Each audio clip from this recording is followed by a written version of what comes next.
ओम शांति। 7 जुलाई 2025। आज की मुरली। मीठे बच्चे, तुम बहुत रॉयल स्टूडेंट हो। तुम्हें बाप, टीचर और सदगुरु की याद में रहना है। अलौकिक खिदमत यानी सेवा करनी है। प्रश्न: जो अपने आप को बेहद का पाठधारी समझकर चलते हैं, उनकी निशानी सुनाओ। उत्तर: उनके बुद्धि में कोई भी सूक्ष्म व स्थूल देहधारी की याद नहीं रहेगी। वह एक बाप को और शांतिधाम घर को याद करते रहेंगे, क्योंकि बलिहारी एक की है। जैसे बाप सारी दुनिया की खिदमत करते हैं, पतितों को पावन बनाते हैं, ऐसे बच्चे भी बाप समान खिदमतगार बन जाते हैं। ओम शांति।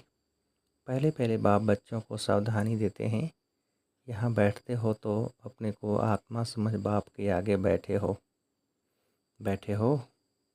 यह भी बुद्धि में लाओ कि हम बाप के आगे भी बैठे हैं, टीचर के आगे भी बैठे हैं। नंबर 1 बात है, हम आत्मा हैं। बाप भी आत्मा है, टीचर भी आत्मा है, गुरु भी आत्मा है। एक ही है ना। यह नई बात तुम सुनते हो। तुम कहेंगे बाबा हम तो कल्प कल्प यह सुनते हैं। तो बुद्धि में यह याद रहे, बाप बढ़ाते हैं, हम आत्मा इन आर्गन्स द्वारा सुनती हैं। यह ज्ञान इस समय ही तुम बच्चों को मिलता है, ऊंचते ऊंच भगवान द्वारा। वह सभी आत्माओं का बाप है जो वर्षा देते हैं। क्या ज्ञान देते हैं? सबकी सदगति करते हैं, यानी घर ले जाते हैं। कितने को ले जाएंगे यह सब तुम जानते हो। मच्छरों सदृश सभी आत्माओं को जाना है। सतयुग में एक ही धर्म, पवित्रता, सुख, शांति सब रहता है। तुम बच्चों को चित्र पर समझाना बहुत सहज है। बच्चे भी नक्शे पर समझ जाते हैं ना। इंग्लैंड है, यह है, फिर वह याद पड़ जाता है। यह भी ऐसे है। एक एक स्टूडेंट को समझाना होता है। महिमा भी एक की है। शिवाय नमः, ऊंचते ऊंच भगवान। रचता बाप घर का बड़ा होता है ना। वह हद के, यह है सारे बेहद के घर का बाप। यह फिर टीचर भी है। तुमको पढ़ाते हैं तो तुम बच्चों को बहुत खुशी रहनी चाहिए। तुम स्टूडेंट भी रायल हो। बाप कहते हैं मैं साधारण तन में आता हूँ। प्रजापिता ब्रह्मा भी जरूर यहाँ चाहिए। उन बिगर काम कैसे चल सकता। और ज़रूर बुजुर्ग ही चाहिए, क्योंकि एडाप्टेड है ना, तो बुजुर्ग चाहिए। श्री कृष्ण तो बच्चे बच्चे बोल न सके, बुजुर्ग शोभता है। बच्चे को थोड़े ही कोई बाबा कहेंगे, तो बच्चों को भी बुद्धि में आना चाहिए हम किसके आगे बैठे हैं। अंदर में खुशी भी होनी चाहिए। स्टूडेंट कहाँ भी बैठे होंगे उनके बुद्धि में बाप भी याद आता है, टीचर भी याद पड़ता है। उनको तो बाप अलग टीचर अलग होता है। तुम्हारा तो एक ही बाप टीचर गुरु है। ये बाबा भी तो स्टूडेंट है, पढ़ रहे हैं, सिर्फ लोन पर रख दिया हुआ है और कोई फ़र्क नहीं। बाकी तुम्हारे मुआफिक ही है। इनकी आत्मा भी यही समझती है जो तुम समझते हो। बलिहारी है ही एक की, उनको ही प्रभु ईश्वर कहते हैं। यह भी कहते हैं अपने को आत्मा समझ एक परमात्मा को याद करो, बाकी सब सूक्ष्म व स्थूल देहधारियों को भूल जाओ। तुम शांति धाम के रहने वाले हो, तुम हो बेहद के पाठधारी। यह बातें और कोई भी नहीं जानते। दुनिया भर में किसको पता नहीं है। यहाँ जो आते हैं वह समझते जाते हैं और बाप के सर्विस में आते जाते हैं। ईश्वरी खिदमतगार ठहरे ना। बाप भी आए हैं खिदमत करने, पतितों को पावन बनाने की खिदमत करते हैं। राज्य गंवाकर फिर जब दुखी होते हैं तो बाप को बुलाते हैं। जिसने राज्य दिया है उनको ही बुलाएंगे। तुम बच्चे जानते हो बाप सुखधाम का मालिक बनाने आए हैं। दुनिया में यह किसको पता नहीं है। हैं तो सब भारतवासी एक धर्म के, यह है ही मुख्य धर्म। सो जरूर जब न हो तब तो बाप आकर स्थापन करे। बच्चे समझते हैं भगवान जिसको सारी दुनिया अल्लाह गॉड का पुकारती है, वह यहाँ ड्रामा अनुसार कल पहले मुआफिक आए हैं। यह है गीता का एपिसोड जिसमें बाप आकर स्थापना करते हैं। गाया भी जाता है, ब्राह्मण और देवी देवता छत्री नहीं कहते, ब्राह्मण देवी देवता नमक कहते हैं, क्योंकि छत्री तो फिर भी 2 कला कम हो गए न। स्वर्ग कहा ही जाता है नई दुनिया को, त्रेता को नई दुनिया थोड़े ही कहेंगे। पहले पहले सतयुग में है एकदम नई दुनिया, यह है पुराने ते पुरानी दुनिया। फिर नए ते नई दुनिया में जाएंगे, हम सब उस दुनिया में जाते हैं। तब तो बच्चे कहते हैं हम नरसिंह नारायण बनते हैं। कथा भी हम सत्यनारायण की सुनते हैं। प्रिंस बनने की कथा नहीं कहते, सत्यनारायण की कथा है। वह नारायण को अलग समझते हैं, परंतु नारायण की कोई जीवन कहानी तो है नहीं। ज्ञान की बातें तो बहुत है ना, इसलिए 7 रोज दिए जाते हैं, रोज भट्ठी में रहना पड़े। परंतु ऐसे भी नहीं यहाँ भट्ठी में रहना है, ऐसे तो फिर भट्ठी का बहाना कर बहुत ढेर आ जाएं। पढ़ाई सवेरे और शाम को होती है, दोपहर में वायुमंडल ठीक नहीं होता है, रात्रि का भी 10 बजे से 12 बजे तक बिल्कुल ख़राब टाइम है। यहाँ तुम बच्चों को भी मेहनत करनी है, याद में रह तो प्रधान बनने की। वहाँ तो सारा दिन काम धंधे में रहते हो। ऐसे भी बहुत होते हैं जो धंधा धोरी करते फिर पढ़ते भी हैं, जास्ती अच्छी नौकरी करने के लिए। यहाँ भी तुम पढ़ते हो तो टीचर को याद करना पड़े जो पढ़ाते हैं। अच्छा टीचर समझकर ही याद करो तो भी तीनों ही इकट्ठे याद आ जाते हैं। बाप टीचर गुरु तुम्हारे लिए बहुत सहज है, तो झट याद आने चाहिए। ये हमारा बाबा भी है, टीचर और गुरु भी है। ऊंच ते ऊंच बाप है जिससे हम स्वर्ग का वर्षा ले रहे हैं। हम स्वर्ग में ज़रूर जाएंगे, स्वर्ग की स्थापना ज़रूर होनी है। तुम पुरुषार्थ सिर्फ करते हो ऊंच पद पाने लिए, यह भी तुम जानते हो। मनुष्यों को भी पता पड़ेगा, तुम्हारा आवाज़ फैलता रहेगा। तुम ब्राह्मणों का अलौकिक धर्म है श्रीमत पर अलौकिक सेवा में तत्पर रहना। यह भी मनुष्यों को पता पड़ जाएगा कि तुम श्रीमत पर कितना ऊंच काम कर रहे हो। तुम्हारे जैसी अलौकिक सर्विस कोई कर न सके।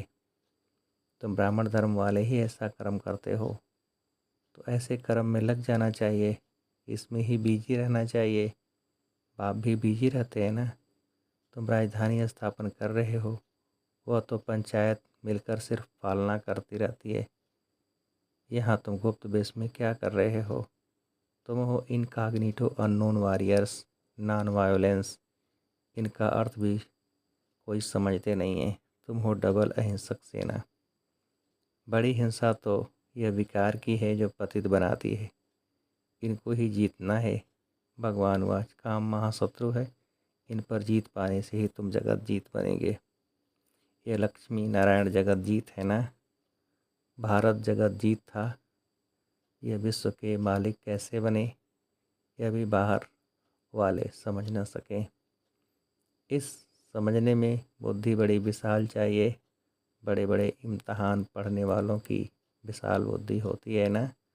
तुम श्रीमत पर अपना राज्य स्थापन करते हो, तुम किसको भी समझा सकते हो विश्व में शांति थी ना, और कोई राज्य नहीं था। स्वर्ग में अशांति हो न सके। बहिश्त को कहते ही हैं गार्डन ऑफ अल्लाह, सिर्फ बगीचा थोड़े ही होगा, मनुष्य भी चाहिए ना। अभी तुम बच्चे जानते हो हम बहिश्त के मालिक बन रहे हैं। तुम बच्चों को कितना नशा रहना चाहिए और ऊंच ख्यालात होने चाहिए। तुम बाहर के कोई भी सुख को नहीं चाहते हो। इस समय तुमको बिल्कुल सिंपल रहना है। अभी तुम ससुर घर जाते हो, यह है पियर घर। यहाँ तुम्हें डबल पिताएँ मिलते हैं, एक निराकार ऊंचते ऊंच, दूसरा फिर साकार, वह भी ऊंचते ऊंच। अभी तुम ससुर घर विष्णुपुरी में जाते हो, उनको कृष्णपुरी नहीं कहेंगे। बच्चे की पूरी नहीं होती, विष्णुपुरी अर्थात लक्ष्मी नारायण की पूरी। तुम्हारा है राजयोग, तो जरूर नर से नारायण बनेंगे। तुम बच्चे हो, सच्चे सच्चे खुदाई खिदमतगार। बाबा सच्चा खुदाई खिदमतगार उसे कहते हैं जो कम से कम 8 घंटा आत्माभिमानी रहने का पुरुषार्थ करते हैं। कोई कर्म बंधन न रहे तब खिदमतगार बन सकते हो और कर्मातीत अवस्था हो सकती है। नर से नारायण बनना है तो कर्मातीत अवस्था जरूर चाहिए। कर्म बंधन होगा तो सजा खानी पड़ेगी। बच्चे खुद समझते हैं याद की मेहनत बड़ी कड़ी है। युक्ति बहुत सहज है, सिर्फ बाप को याद करना है। भारत का प्राचीन योग मशहूर है। योग के लिए ही नॉलेज है जो बाप आकर सिखलाते हैं। श्री कृष्ण कोई योग थोड़े ही सिखलाते हैं। श्री कृष्ण को फिर सुदर्शन चक्र दे दिया है। वह भी चित्र कितना रंग है।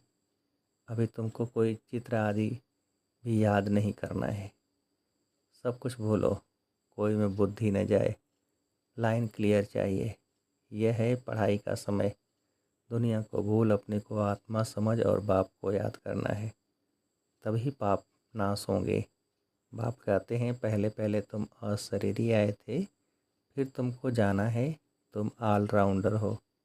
वह होते हैं हद के एक्टर्स, तुम हो बेहद के। अभी तुम समझते हो हमने अनेक बार पार्ट बजाया है, अनेक बार तुम बेहद के मालिक बनते हो। इस बेहद के नाटक में फिर छोटे छोटे नाटक भी अनेक बार चलते रहते हैं। सतयुग से कलयुग तक जो कुछ हुआ है वह रिपीट होता रहता है। ऊपर से लेकर अंत तक तुम्हारी बुद्धि में है। मूल वतन, सूक्ष्म वतन और सृष्टि का चक्र बस। और कोई धाम से तुम्हारा काम नहीं। तुम्हारा धर्म बहुत सुख देने वाला है। उनका जब समय आएगा तब वह आएंगे। नंबरवार जैसे जैसे आए हैं ऐसे ही फिर जाएंगे। हम और धर्म का क्या वर्णन करेंगे। तुमको सिर्फ एक बाप की ही याद करनी रहनी है। चित्र आदि यह सब भूलकर एक बाप को याद करना है। ब्रह्मा विष्णु शंकर को भी नहीं, सिर्फ एक को। वह समझते हैं परमात्मा लिंग है। अब लिंग समान कोई चीज़ हो कैसे सकती। वह भला ज्ञान कैसे सुनाएंगे।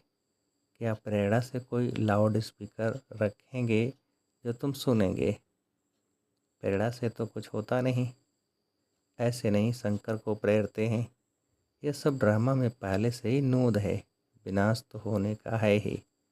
जैसे तुम आत्माएं शरीर द्वारा बात करती हो, वैसे परमात्मा भी तुम बच्चों से बात करते हैं। उनका पाठ ही दिव्य अलौकिक है। पतितों को पावन बनाने वाला एक ही बाप है। कहते हैं मेरा पाठ सबसे न्यारा है। कल पहले जो आए होंगे वह आते रहेंगे। जो कुछ भी पास्ट हुआ ड्रामा, इसमें ज़रा भी फर्क नहीं। फिर पुरुषार्थ का ख्याल रखना है। ऐसे नहीं ड्रामा अनुसार हमारा कम पुरुषार्थ चलता है, फिर तो पद भी बहुत कम हो पड़ेगा। पुरुषार्थ को तेज करना चाहिए, ड्रामा पर छोड़ नहीं देना है। अपने चार्ट को देखते रहो, बढ़ाते रहो। नोट रखो हमारा चार्ट बढ़ता जाता है, कम तो नहीं होता है। बहुत खबरदारी चाहिए। यहाँ तुम्हारा है ब्राह्मणों का संग, बाहर में सभी है कुसंग। वह सभी उल्टा ही सुनाते हैं। अब बाप तुमको कुसंग से निकालते हैं। मनुष्य ने कुसंग में आकर अपना रहन सहन, अपनी पहरवाई शादी सब बदल दी है। देश वेश ही बदल दिया है। यह भी जैसे अपने धर्म की इंसल्ट की है। देखो कैसे कैसे बाल बनाते हैं। देह अभिमान हो जाता है। 100-150 रुपया देते हैं सिर्फ बाल बनाने के लिए। इसको कहा जाता है अतिदेह अभिमान। वह फिर कभी ज्ञान उठा न सकें। बाबा कहते हैं बिल्कुल सिंपल बनो। ऊंच साड़ी पहनने से भी देह अभिमान आता है। देह अभिमान तोड़ने के लिए सब हल्का कर देना चाहिए। अच्छी चीज़ देह अभिमान में लाती है। तुम इस समय बनवाह में हो ना। हर चीज़ से मोह हटाना है, बहुत सावधान रहना है। शादी आदि में भल रंगीन कपड़े आदि पहन कर जाओ, तोड़ निभाने अर्थ पहना, फिर घर में आकर उतार दिया। तुमको तो बाणी से परे जाना है। वानप्रस्थी सफ़ेद पोश में होते हैं। तुम एक एक छोटे बड़े सब वानप्रस्थी हो। छोटे बच्चों को भी शिव बाबा की ही याद दिलानी है, इसमें ही कल्याण है। बस हमको अभी जाना है शिव बाबा के पास। अच्छा, मीठे मीठे से गिलते बच्चों प्रति माता पिता बाप दादा का याद प्यार और गुड मॉर्निंग। रूहानी बाप के रूहानी बच्चों को नमस्ते। हम रूहानी बच्चों की रूहानी बाप को नमस्ते। धारणा के लिए मुख्य सार। पहली पॉइंट, सदा ध्यान रहे कि हमारी कोई भी चलन देह अभिमान वाली न हो। बहुत सिंपल रहना है, किसी भी चीज़ में ममत्व नहीं रखना है। कुसंग से अपनी संभाल रखनी है। दूसरी पॉइंट, याद की मेहनत से सर्व कर्म बंधनों को तोड़ कर्मातीत बनना है। कम से कम 8 घंटा आत्माभिमानी रह सच्चा सच्चा खुदाई खिदमतगार बनना है। वरदान, विशाल बुद्धि विशाल दिल से अपनेपन की अनुभूति कराने वाले मास्टर रचयिता भव। मास्टर रचयिता की पहली रचना यह देह है, जो इस देह के मालिकपन में संपूर्ण सफलता प्राप्त कर लेते हैं। वे अपने स्नेह व संपर्क द्वारा सर्व को अपनेपन का अनुभव कराते हैं। उस आत्मा के संपर्क से सुख की, दातापन की, शांति, प्रेम, आनंद, सहयोग, हिम्मत, उत्साह, उमंग, किसी न किसी विशेषता की अनुभूति होती है। उन्हें ही कहा जाता है विशाल बुद्धि विशाल दिल वाले। स्लोगन, उमंग उत्साह के पंखों द्वारा सदा उड़ती कला की अनुभूति करते चलो। अव्यक्ति सारी, संकल्पों की शक्ति जमा कर श्रेष्ठ सेवा के निमित्त बनो। स्वयं को श्रेष्ठ संकल्पों से संपन्न बनाने के लिए ट्रस्टी बनकर रहो। ट्रस्टी बनना अर्थात डबल लाइट फरिश्ता बनना। ऐसे बच्चों को हर श्रेष्ठ संकल्प सफल होता है। एक श्रेष्ठ संकल्प बच्चे का और 1000 श्रेष्ठ संकल्प का फल बाप द्वारा प्राप्त हो जाता है। एक का 1000 गुना मिल जाता है। अच्छा, ओम शांति।